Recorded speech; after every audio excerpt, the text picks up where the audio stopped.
जो तनिक हवा से बाज हिली लेकर सवार उड़ जाता था, राणा की पुतली फिरी नहीं तब तक चेतक मुड़ जाता था। आइए आज महाराणा प्रताप के चेतक के समान युद्ध कौशल वाले हमारे वीरू भैया जी हमारे जिले में आकर बैठे हैं, जो हमारे लिए बहुत गौरव की बात है। और हमारे साथ हमारे भैया जिले के अजय सिंह भैया भी हमारे साथ बैठे हैं, जो कि जिले के महाप्रधान हैं। और हम आपसे बात करेंगे कि आज वह जिले में किस कारण से आए हैं और उन्हें यहाँ आके कैसा लग रहा है। भैया नमस्कार। भैया वीरू भैया को तो आप लोग पहचान ही रहे होंगे। बहुत बहुत धन्यवाद, बहुत साधुवाद। पूजा कैसी हो? बढ़िया है भैया।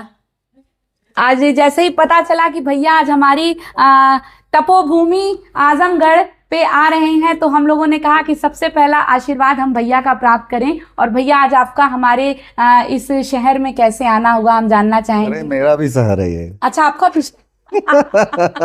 ये मेरा भी तो जिला है, बस अंतर ये है कि कम आ पाते हैं हम लोग। सामाजिक जीवन में पूरे देश में घूम के समाज की लड़ाई लड़ा जाता है तो कम आ पाते हैं जी।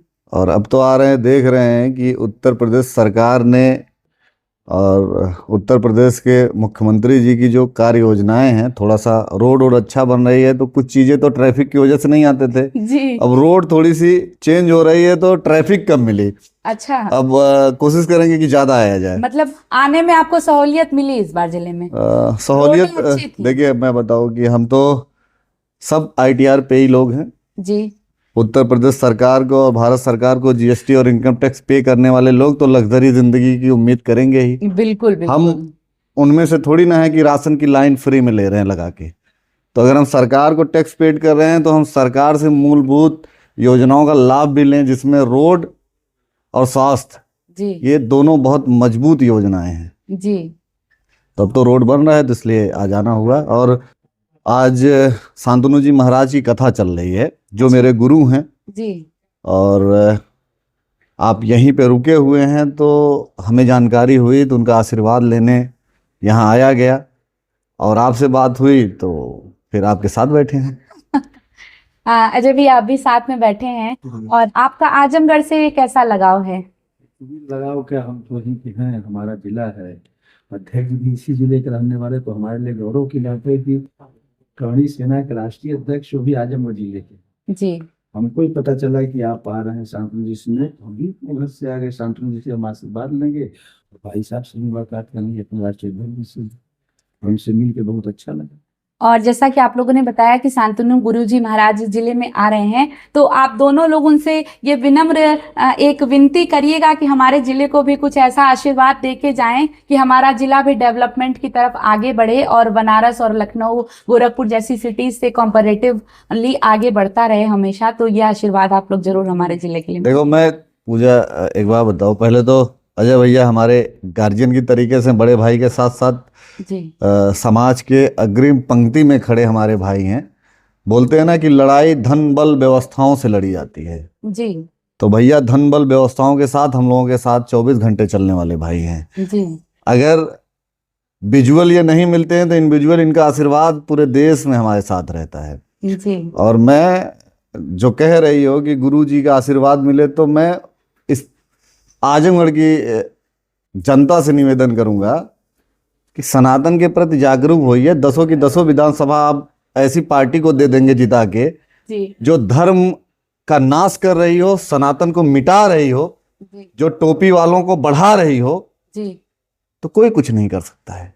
सही बात। जनता लाभ मांगती हो और सनातन के विरोध करने वाली पार्टी को MP MLA बना रही हो तो ये सोचने का तो विषय है। और हमारे लिए राजनीति में दुर्भाग्य का विषय है कि हम लोगों की जन्मभूमि यहाँ है जी। आप समझिए, आज सनातन पूरे दुनिया में अपना परचम लहरा रहा है, लेकिन राजनीति में आजमगढ़ पूरे हिंदुस्तान में सबसे पिछड़ा है सनातन के नाम पे। सही बात है। ऐसी पार्टियों को यहाँ पे प्रतिनिधित्व करने का मौका मिल रहा है जो सुबह से लेकर शाम तक सनातन को गाली दे रही हैं, सनातन को मिटाने का काम कर रही हैं, सनातन को खत्म करने का काम कर रही हैं। तो मैं जनता जनार्दन से कहूँगा, यहाँ के वोटरों से कहूँगा कि आपको जागने की ज़रूरत है। किसी व्यक्ति और किसी पार्टी के पीछे पिछलग्गू बन के दुकान खोल के उनके समोसा और चाट के चक्कर में पत्तल ढोने की ज़रूरत नहीं है। आपको जगने की आवश्यकता है। आपको भारतीय बनने की जरूरत है, आपको जात में बंटने की आवश्यकता नहीं है। जैसा कि भैया का ये कहना है कि महाराणा प्रताप ने तलवार की नोक से ज्यादा अपने आत्मसम्मान, अपनी बहादुरी और अपनी सत्यता पे विजय प्राप्त की थी। तो हम भी यही चाहते हैं कि आप अपने आत्मसम्मान को आगे करें और ये जो स्ट्रेटजी है पार्टियों की, और जो चाटुकारिता और बटरिंग करके लोग पार्टियों के पीछे दौड़ते हैं, और आजमगढ़ का बहुत पुराना इतिहास रहा है कि जो सत्ता में रहता है वो आजमगढ़ में नहीं, जो आजमगढ़ में रहता है वो सत्ता में नहीं। देखो तो पूजा, ये बात को डिनाई करूंगा मैं तुम्हारे। एक्चुअल में क्या है ना कि लोगों को जगने की जरूरत है।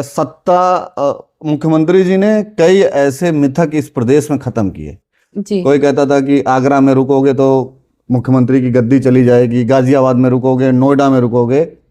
मैं बताऊं, राजा अगर अच्छा है तो जंगल में भी रहेगा तो महाराणा प्रताप ही रहेगा। वाह वाह वाह। तो राजाओं का गुण राजाओं का होता है, महल में रहने से कोई राजा नहीं हुआ। भगवान श्री रामचंद्र जी अगर महल में रहते तो राम रहते जी, वो जंगल में गए तो मर्यादा पुरुषोत्तम श्री रामचंद्र जी हुए। तो अंतर बहुत बड़ा है, इसको समझने की जरूरत है। ऐसा कुछ नहीं है। आजमगढ़ की जनता जनार्दन को, यहाँ के लोगों को समझने की जरूरत है कि आप 10 बार, 8 बार, 5 बार से विधायक बना रहे हो, सब अपने घर और कोठी बना रहे हैं।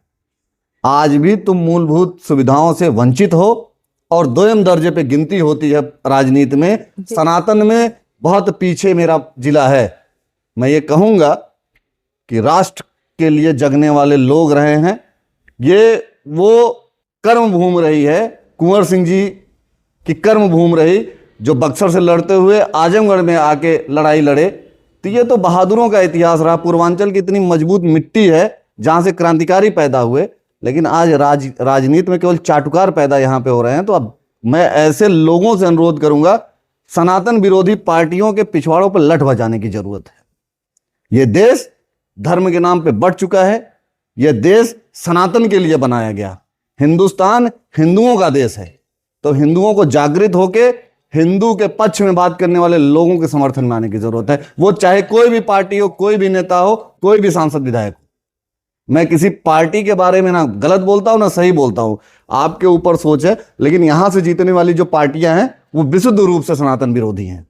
जैसे कि SIR जो चल रहा है उसमें यहाँ की जो विपक्षी पार्टियां, उनका ये कहना है कि जानबूझ के हमारे वोटरों का नाम लिस्ट से काटा जा रहा है और वो वोटर उसमें ऐड ऑन किए जा रहे हैं जो हमारी विपक्षी, मतलब हमें वोट नहीं देने वाले। ये बातें जो उनकी आ रही हैं मार्केट में इस समय सबसे बड़ा कंट्रोवर्सी का विषय बनी हुई है। भैया आप इसके बारे में क्या कहना चाहेंगे? देखिए, मैं पॉलिटिक्स में 2 चर्चाओं पे बहुत सेंट्रलाइज बात करता हूँ। देखिए, इम्प्लीमेंट एक होता है कि आप राजनीति में इम्प्लीमेंट क्या कर रहे हो। इम्प्लीमेंट इन लोगों का 0 है, विपक्ष में बैठी पार्टियों का इम्प्लीमेंट 0 है जी। आप कहानी गा रहे हो जी। कहते हैं ना कि पढ़ना और प्रैक्टिकल करना जी, दोनों में जमीन आसमान का फर्क होता है। ये कहानी गा रहे हैं। तो मैं ये कहूंगा विपक्ष की पार्टियों से आओ ना, अपने जो भी कार्यकर्ता उनको जगह जगह बूथ पे बिठाओ, उनसे काम कराओ। सरकार को लिख के दो, एफिडेविट दे दो कि BLO की जगह पे हमें BLO में फ्री ऑफ कास्ट रखो। जैसे मैं कहता हूं सेना को जरूरत हो तो करणी सेना समर्पित है जी। फ्री ऑफ कास्ट देश की लड़ाई लड़ने के लिए करणी सेना तन मन धन गाड़ी प्लस गन 5 से समर्पित है।